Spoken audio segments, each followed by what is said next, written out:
અમદાવાદમાં સ્થાનિક સ્વરાજની ચૂંટણીનો જંગ જામ્યો છે ત્યારે શાહપુર વોર્ડમાં પ્રચાર દરમિયાન ભારે હોબાળો જોવા મળ્યો છે।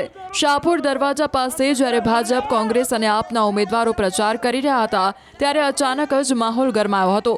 ભાજપના ઉમેદવારો વોટ માંગવા નીકળ્યા ત્યારે કોંગ્રેસના ઉમેદવારો અને સ્થાનિક લોકોએ તેમને ઘેરી લીધા હતા।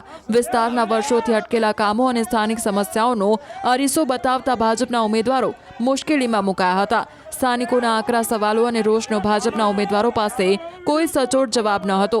લોકોના પ્રશ્નોના ઉત્તર આપવાના બદલે ભાજપના ઉમેદવારો માત્ર પક્ષના નારા લગાવીને ત્યાંથી રવાના થઈ ગયા। ભાજપના ઉમેદવારોને સવાલોના જવાબ આપ્યા વિના મેદાન છોડીને જતા જોઈને કોંગ્રેસના કાર્યકરો અને સ્થાનિકોએ ભાગ્યાના નારા લગાવ્યા હતા।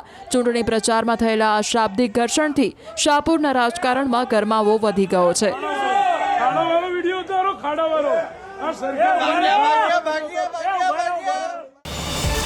QR કોડ સ્કેન કરો અને ડાઉનલોડ કરો ન્યૂઝ 18 એપ। મેળવો ગુજરાત અને દેશ દુનિયાની પળે પળની અપડેટ્સ।